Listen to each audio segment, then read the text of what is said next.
Hello, everyone, and welcome once again to Sean's Horror Corner. As always, thank you so much for watching. I appreciate you tuning in today. Today, we're talking about a new one, Backrooms from 2026. Tried to give it about a week or so since this has come out, just to give everybody a chance to watch it, so I don't spoil too many things. If you haven't seen it yet, yeah, spoilers are coming. So, yeah, enter at your own risk, I guess I could say. But yeah, Backrooms from 2026. Um, this was interesting. I was excited about this movie when I saw a trailer. I'd heard a lot of mixed reactions. I'd heard from a couple of people that just really didn't like this film. Thought it was not any good. Thought it was confusing. I talked to one person who had saw it and really enjoyed probably the first half of the film, and then just started getting lost and didn't enjoy it much.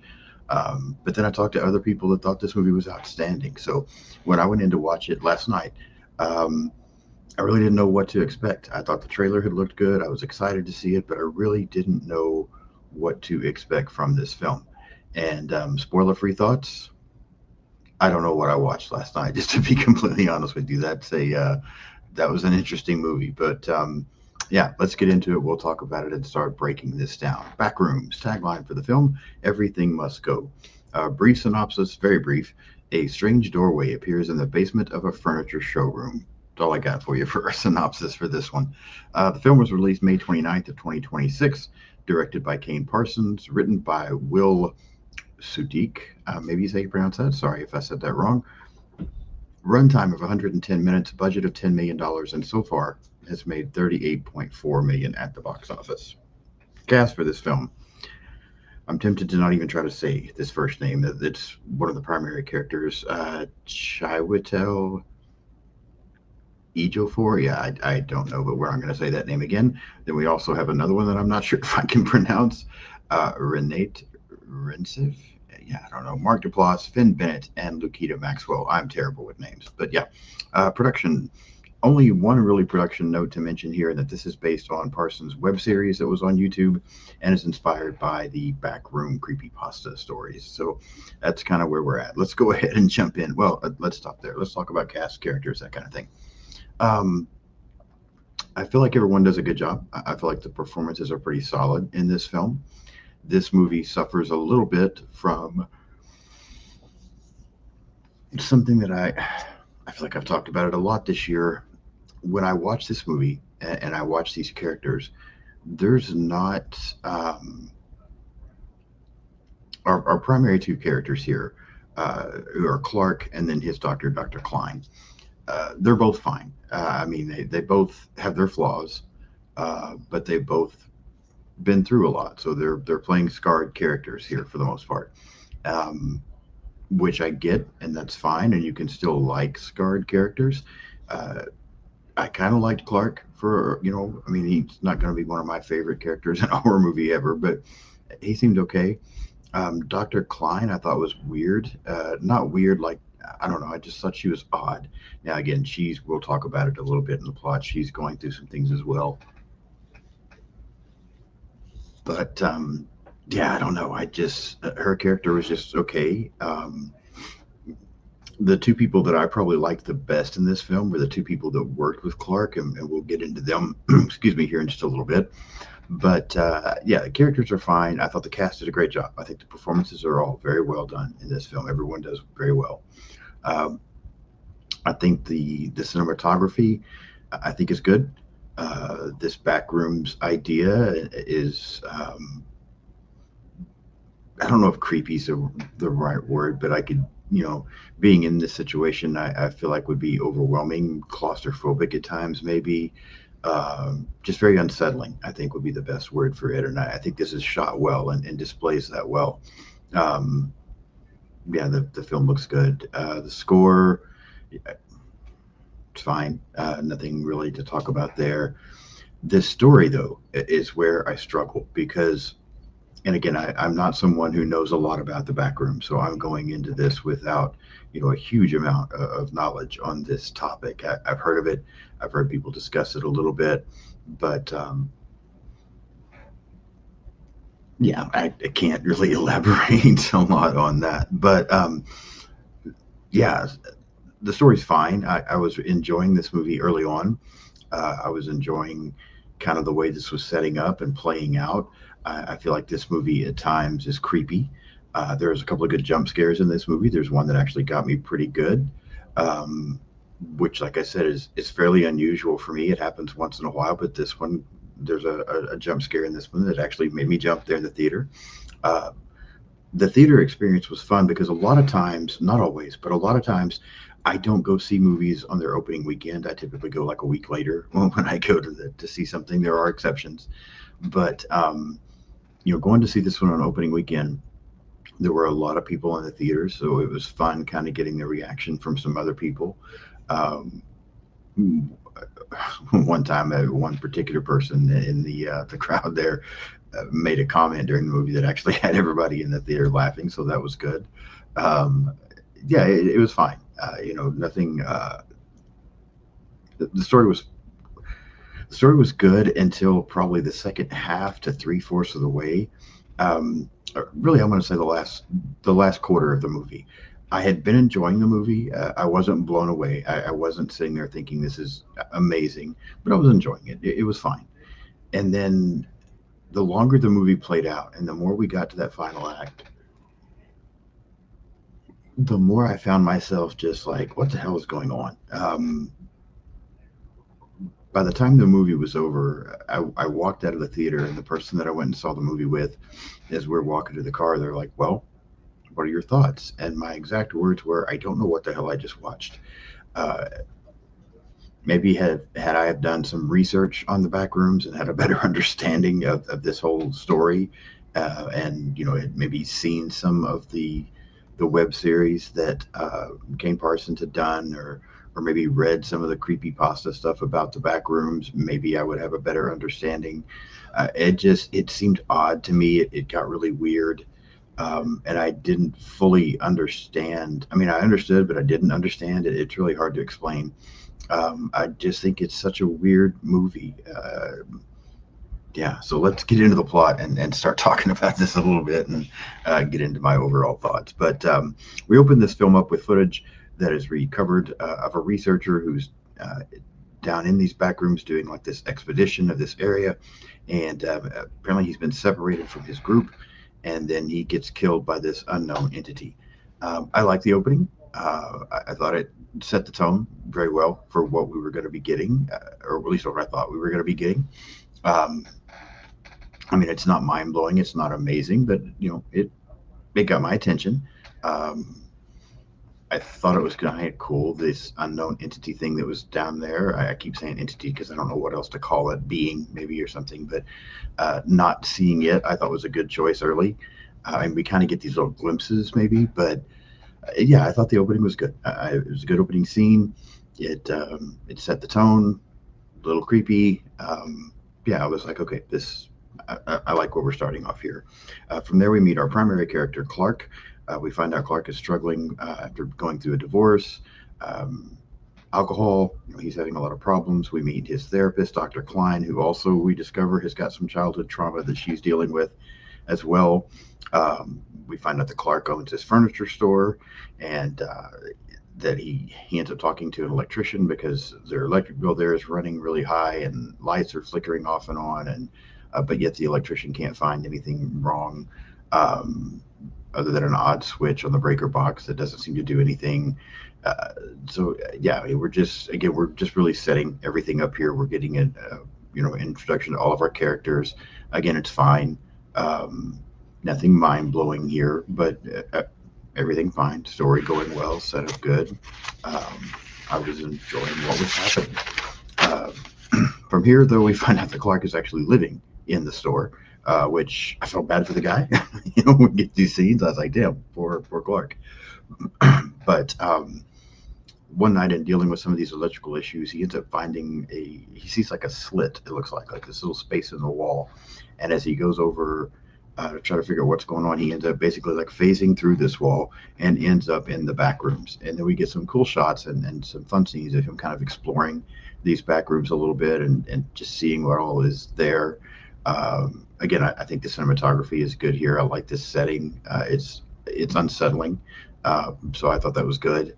And then as he's down there, he starts to hear these noises. I think he even catches a glimpse of something, and basically this same creature or whatever you want to call it that killed this researcher in the beginning, basically chases Clark out of these back rooms.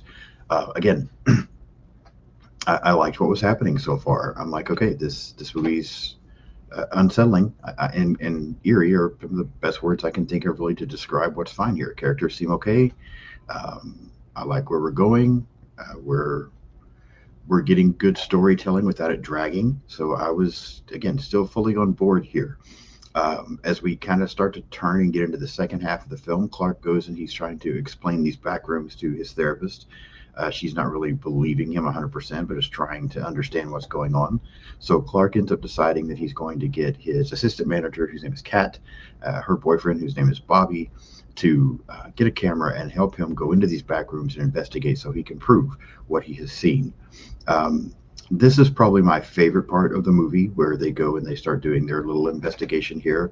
I like these are the two characters that I mentioned that were probably my favorite two in the movie. And again, it's not that they're outstanding. I just liked Kat and Bobby. I thought they were both good. They were a little funny.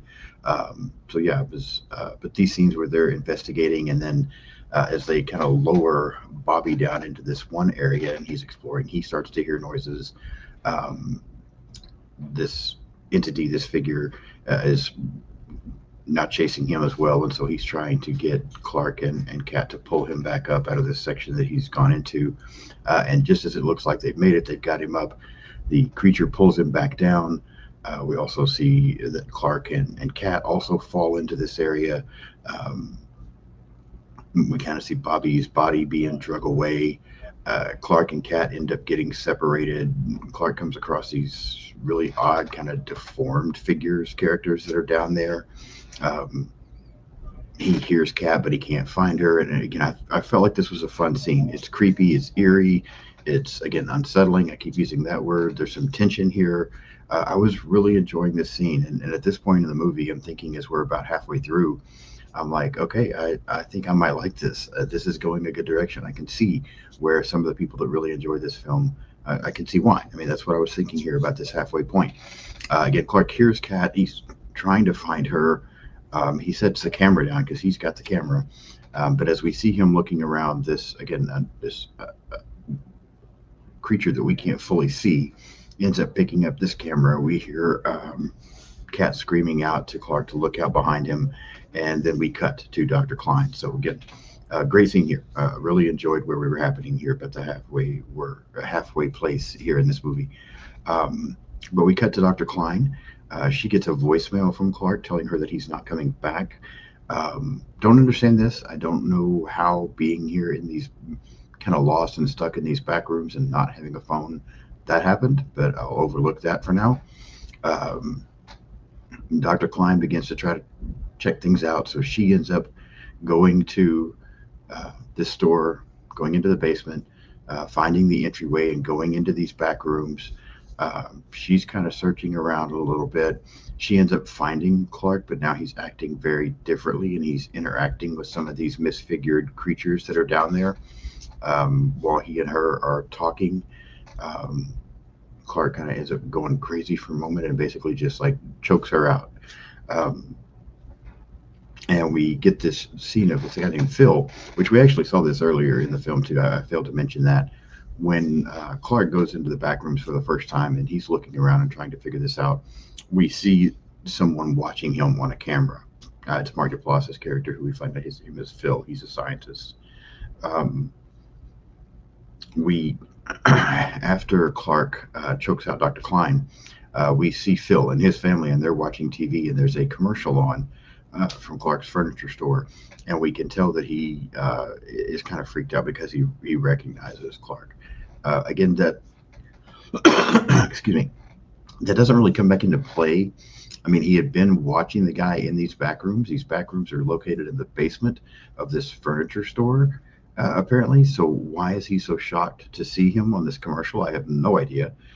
Again, there's a couple of things here where I feel like we're starting to get some plot holes. Maybe there were just something that I missed. But now as we start to enter into our, latter stages of the movie and getting close to our final act, these couple of plot holes are starting to bother me just a little bit. Um, Dr. Klein wakes up. She's tied up in like this dining room area. Again, there's these odd figures around. Um, Earlier in the film, when Clark was visiting with Dr. Klein, she has him do some role play where she is being his wife, and they're trying to communicate. Now Clark wants to do that role play, and so they kind of go through this a little bit. But Dr. Klein is able to convince Clark to free her. But as he lets her go, then we now see this entity, and this entity is in the form of like Clark is a pirate, only much larger. Clark would dress up as a pirate for the commercials for his furniture store, and this is what this entity is. But it's again much larger and just odd looking. Doesn't look bad, just very odd looking. But this entity comes in, or creature, again, whatever you want to call it. Clark is trying to reason with it, but the creature ends up attacking and killing Clark. Dr. Klein is able to escape somewhat. And then again, we kind of get some fun scenes here and there of the chase where the creature is chasing Dr. Klein through the back rooms. And there's some good shots here. There's some creepiness here. It's not terrible. Yeah, some decent stuff going on here. Um, yeah, I wasn't. Here's where I start to have a hard time knowing what I really think about this movie because, again, I like some of the shots we're getting. I don't think this is bad. It There is some tension, there is some creepiness, but I don't fully understand either. Again, a couple of plot holes here and there, and I don't really, as I said, fully understand what's going on. So I'm trying to, but so I'm enjoying the movie still, but I'm starting to have more questions as we get into the latter stages of this film. Um, Dr. Clark finally ends up, or Klein, excuse me, ends up having a battle with this creature where she's able to wound it and somewhat get away. But there again, the creature keeps coming back. Um, Finally, these scientists arrive and they end up. It looks like she may have killed the creature. We're not sure, but then the scientists take her. They also take the creature. Um, and as we get into our final act of the film here, we get Dr. Klein sitting and talking with Phil, this scientist, and he's explaining to her that he had found the back rooms at one point, and now it's his mission to research and discover these and dig further into this. Um, and then after their discussion, we kind of cut and we see now that there is kind of this odd, misshapen figure of Dr. Klein, and that's the end of the film.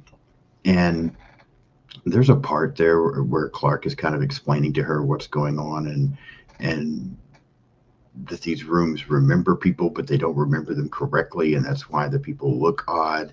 That's why things look odd, is because they're not remembering. The rooms are remembering, but they're not remembering exactly the right way. It's just very strange to me, and I thought the ending was disappointing. I was, when this ended, I'm like, really? That's how we ended? Like, what the hell just happened? And so that's what I mean when I walked out of the theater. And it's funny because I'm not the only one that said it. I was listening to other people as, they were coming out of the theater as well from watching this. And I heard several people make the comments like, what did we just watch? One person made the comment, I think I should have been on acid to watch this movie. There were a lot of people questioning things about this, and I felt myself doing the same way. And so I kept thinking about it because I do this a lot when I watch these movies and I know I'm going to be reviewing them later. I find myself thinking about them a lot for the rest of the night. Even when I go to bed, I'll lay there and think about them for a little bit because I'm trying to decide what I want to talk about when I do my review, and I'm trying to decide what my actual opinion of the movie is so I can give it a rating. And I found myself doing that a lot with this one last night as well. And at one point, I'll be completely honest with you, there for a little while last night, I was like, I really don't think I like this movie. I don't think this was a good movie. It was too confusing. I don't understand what was going on. And I was thinking about rating this film like even a 3. I just really was like, this was not good at all. After sleeping on it, waking up again this morning, and then thinking about it a little bit before I got ready to start recording, it's not as bad as a 3. There were things about this movie I enjoyed, and I was on board for at least the first half of the film. Again, there's creepiness, there's tension, there's some good jump scares. The performances are solid. Um, there's good things about this. I don't think overall I like the story. I like the idea, but I don't like the overall story. I don't like the ending, and I don't fully understand. So I can't rank this film that high either. So I'm really stuck in the middle, and being stuck in the middle means that that's where this movie is going to go. So I'm going to give Backrooms from 2026 a 5. I'll give it a 5 out of 10. It's not terrible, but it's not great. And so it just falls right there in the middle for me.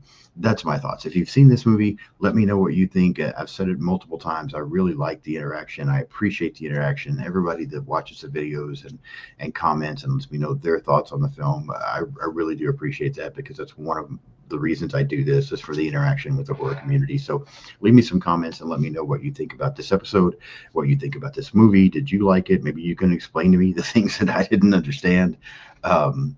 But yeah, leave me your thoughts on the Backrooms. If you haven't subscribed yet, please do so. I've got some fun episodes coming up. Later this week, my friend Mike from Mike and Serial is going to be on. He and I have gone through the 3 Terrifier films, and now we're going to talk about All Hallows Eve. My friend Isaiah from The Bitter Wolf is returning. He and I have talked about the first 2 movies in the Texas Chainsaw Massacre franchise. He's going to be on, and we're going to talk Leatherface 3. And you know what? Now that I say that, I really need to completely backtrack, because those were last week. I'm recording this one ahead of schedule, so those were last week. So you can go back and watch those episodes. This week, I have my friend Brendan from Our Life in Horror coming on. We are going to be talking about Batman vs. Superman. We're stepping away from horror once in a while to talk about superhero films, so we're going to talk about the Batman v Superman film. Sarah and Katie from Final Girls are going to come back on. We're going to talk about the first Final Destination film. So those things are coming. You can go back and watch All Hallows Eve and Leatherface Texas Chainsaw Massacre 3. I obviously need some more sleep. Maybe I got stuck in a back room at this point. I don't know. But yeah, subscribe, like, comment, share, follow me on social media. I'm pretty much on everything out there. So Blue Sky, Instagram, Threads, X, TikTok, Letterboxd. Just search Sean's Horror Corner and you can find me. Again, thank you so much for watching. I really do appreciate it. I will see you soon.